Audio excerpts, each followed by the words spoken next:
shotgun rider, sitting pretty in a shotgun seat, with your long hair blowing out the window, and got you looking like a top-down dream. Tebey, first off, Happy New Year. I think I can still say that. Yeah. And I hope you are doing well, my friend. How are you doing, especially since this is the first time we've had a chance to talk, and I would say in about close to a year, definitely before the pandemic started. How did you hold up through 2020? How are you dealing with the pandemic and all the other things that were going on around the world? And how are you handling the first couple of weeks of 2021? Yeah, I mean, it's been a crazy last year, 2020, for everybody, myself included. You know, the hardest thing is not being able to go out and play shows. I mean, because that's ultimately why we make music. You know, artists like myself is just to go out there and play the music for the fans. So that's kind of been the hardest part for me. But other than that, you know, I actually did get COVID probably 2 or 3 months ago, fully recovered, which is great. You know, honestly, kind of just glad to get that out of the way, and because it feels pretty inevitable that most people are going to get it to me. But yeah, it's been a good start to 2021. Got the new music out, got the album coming out in a week or so, and yeah, it's been all right. Just curious, do you have any idea how you got it? And I've heard so many different things about it. So, I mean, what was it like to go through it? It wasn't too bad. I mean, it's kind of like what they describe. It's very similar to having the flu. You're going to have, you know, the chills. You're going to have body aches, headache, things like that. But, you know, for me, I had a sore throat that I couldn't kick for a while, probably 4 or 5 days. And then eventually it just started getting into my chest. You know, the tightness in your chest that they speak about kind of feels a little bit like pneumonia. You know, I definitely had that. And that's kind of what led me to think that, you know, I might have COVID. But as far as where I got it, I have no clue. I mean, I live down here in Tennessee, and the restrictions are considerably more lax than they are in Canada. But that doesn't mean I wasn't wearing my mask everywhere I went. You know, I was very cautious about that, and I have no idea. Wow. Well, I'm glad that you're feeling much better, my friend. And you have had a very busy year. But look, before we get into talking about the album, one thing I got to make mention to, you have been working with another great artist, somebody who I've known for, over 20 years, definitely, probably 25 years, Sean Desmond. You guys had a collaboration situation going on. What was that about? Talk about that, please. Well, Sean and I have been really good friends, best friends, really, since early 2000, you know, when he was kind of coming up and doing his thing. And I've written a bunch of songs with Sean that ended up being hits for him. So we just have a great relationship. And a couple of years ago, I was talking to Sean, and I'm like, man, why don't we do a side project? You could still do your Sean Desmond stuff. Obviously, I'll be doing my country stuff, but we've had so much success writing songs. Let's just do a project together. And I had the idea for the name Radio Club. And yeah, that's kind of how the whole thing came together. You know, last year in the summer, we released a cover of the Rick Astley 80s smash called Never Gonna Give You Up. And it did real well for us. I think we just passed 6 million streams, and it was kind of a good start to get this Radio Club project off the ground. And you still had time to record your own album. Okay, you got COVID. You were still doing, I know you were doing virtual performances. You're working with Sean. When did you have time to record an album? And especially, even though you were talking about being in Tennessee, still restrictions all over the place. How did you pull this off? Oh man, it was tough. It was really tough. We started recording the album, I think late last year potentially, or you know, I can't even keep up anymore. The days just fly by when you're dealing with the pandemic thing. But it took us about a year to record. I remember getting, you know, we had to stop the recording process, obviously because COVID was really, really bad. But I'm glad we were able to finish it up, and now the music's coming out, which is, you know, the best part. When were the songs actually written? It varies. I mean, I'm kind of constantly always writing. Even when I'm making an album, it's not like I'm sitting down consciously writing for that album. Typically, I just kind of write all the time. And then when it's time to make a record, I just start pulling out all the songs that I've got and see, you know, if some of the songs are gonna be good enough to make a record. But then, yeah, towards the end of it, I think in March or April, or maybe it was a little bit later than that, I was able to get this record finished. Okay, so what's the album called? And is there a theme behind this? Yeah, I mean, the album's called The Good Ones, which was a big single for myself. Last year, I recorded the song with Mary May, who's a massive pop star in Quebec. It was really cool for her to jump on the song, and it did really, really well for us. And, yeah, that's pretty much where the album came from. We had a tour called The Good Ones last year, which was my first ever cross-country headlining tour, and it just felt like the right name for the album. I mean, because ultimately these, I write a lot of songs, and these are the good ones. I love that. The new single, what's the single called? And, or I should say what the latest single is called, and what's the single about, please? Yeah, latest single is called Shotgun Rider. Just came out last week.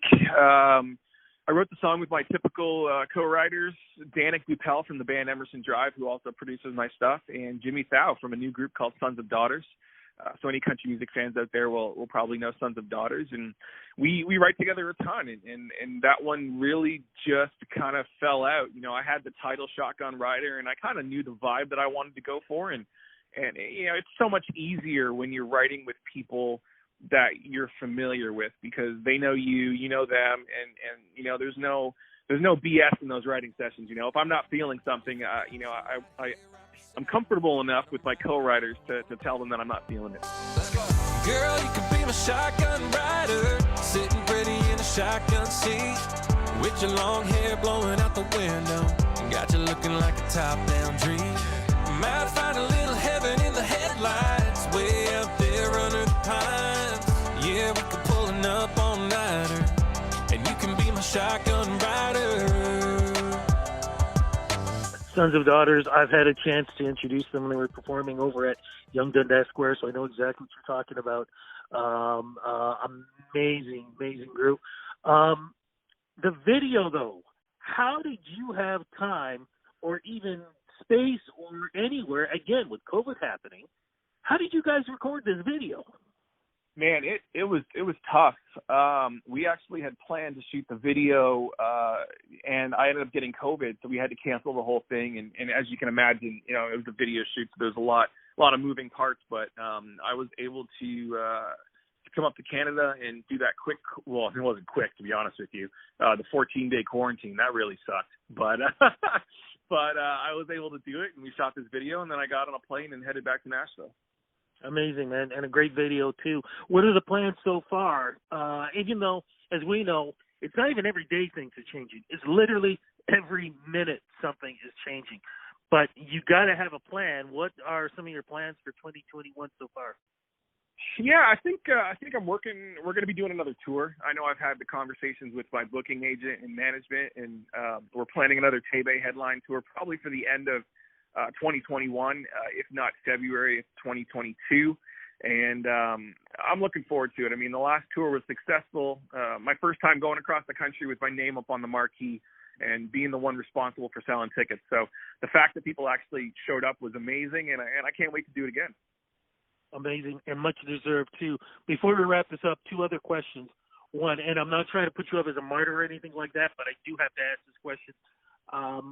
What would you want to say to people out there who don't believe that this virus is real and not to wear a mask and, just going out there and doing whatever the heck they want? What would you say to them? And two, for folks who are having that tough time and trying to get through all this, what would you say for encouragement with them for hopefully getting through the tough times and getting to the good times? Yeah, I mean, I think there's a lot of selfish people out there in the world right now, and that may be a little bit harsh, but I mean, it really is. I just wear your mask. Like, it's a little bit different down here in Tennessee or in the States in general, as you know. I mean, cases are kind of out of control here, and the government hasn't really done much. So I think it's a little bit different down here in Tennessee. But, I would hope that the majority of people in Canada are wearing their masks and just doing what is right. I know it's not ideal. I know it's uncomfortable and a pain in the butt, but let's just get it done so we can get through this virus. There's so many people that are out of work, and for any person that doesn't feel like wearing a mask or thinks that COVID isn't real, I mean, at the end of the day, you're just being a detriment to your own life, because this virus is not going to go away until we can curb it. And then as far as people who are really struggling, I mean, I'm right there with you. I've had many days, especially when I had COVID, because I was quarantined for 2 weeks, and that was really, really tough. Just not being around anybody, and it led to a little bit of depression for me, but it's kind of par for the course. You fight through it, and we're going to be over this soon. I really hope that by the summer we're going to be somewhere close to back to normalcy. And I lied. One more question, and I think this is equally important. And again, I do not want to talk, don't want to really talk political, but are you safe? Because as we speak, Joe Biden is going to be becoming president within the next 5 days as we speak. And, of course, here in Canada, we're watching all the different news sources and everything that's going on in the States. I mean, how are you seeing things for somebody who is living down there? How are things? Are you safe? And, of course, you have to be looking towards better times after all this. Hopefully will be over soon. Yeah, I mean, I've been pretty vocal about my criticism of President Trump, and I kind of just it's as you know, it's important for artists to kind of stay out of the political thing, but at a certain point, I just had enough with all the mess going on down here about people saying the election was stolen and stuff, and it's just it really bothers me, because America is built on democracy, and it's always been the leader of democracy around the world, and to have someone in office who is challenging America's ability to have a free and fair election, it really bothers me. And I'm excited that Joe Biden has been elected, simply because I think it's time for America to have a change. America really does need to heal, and I think now is the time to do it. So, the Biden administration has got a lot ahead of them, a tough road, but I think it's for the better. But you're safe, though? You're okay? Everything's good with you, though? Yeah, everything's good. I mean, Nashville's been through a lot. Last year we had a tornado that ripped through Nashville. It actually touched down.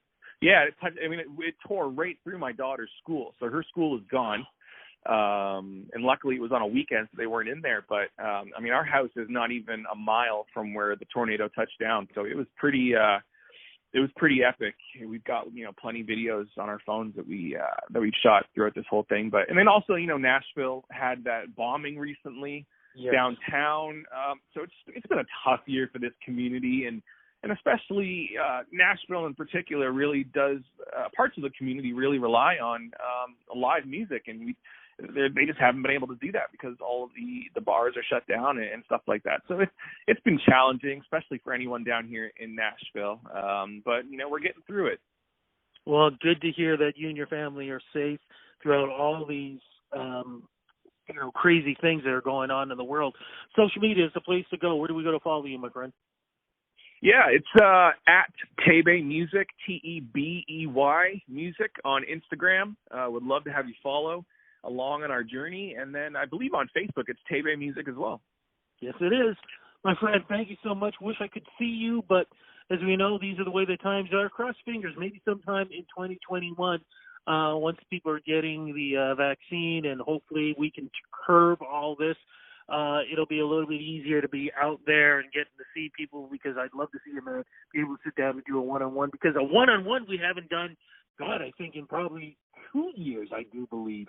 And that was when you were here in Toronto, but I'm just looking forward to seeing you and getting a chance to catch up.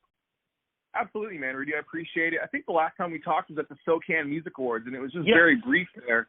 I think it was on the carpet, but, always a pleasure to talk with you. I know Sean has nothing but great things to say. I think you spoke with Sean a little bit recently, so that was we talked cool. in the summertime. Yeah, we talked in the summertime when They Were Gonna Give You Up was released. So yeah, that's why I was just like, man, of all the two people to get together, man, this is what you want, because you guys can shake things up and get other people going, hey, if these guys are doing this so well, maybe we can do something. This is how we keep the industry going. And I love that you guys are together and doing that and helping other artists too. And that's something I want to point out to the folks who are listening to this whole interview on Rudy Blair Media, rudyblairmedia.com, that you guys will actually have artists who may not have chart-topping hits or people that may not know, but you guys also give them a chance to be recorded also.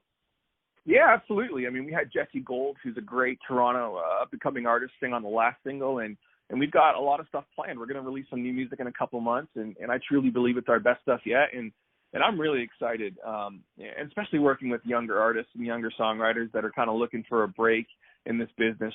Both Sean and I have been there many times over, and we're glad to give those, kind of up-and-coming people the opportunity to hop on a radio club song. That's why you are the way you are, my friend, and that's why you have helped the industry in so many different ways. Thank you again for the interview. Please be safe. Hope the best for your family, too. And like I said, cross fingers that sometime in 2021 we can talk one-on-one in person. Absolutely, man. Rudy, I appreciate it. Take care, my friend. Be safe. Bye-bye. Bye.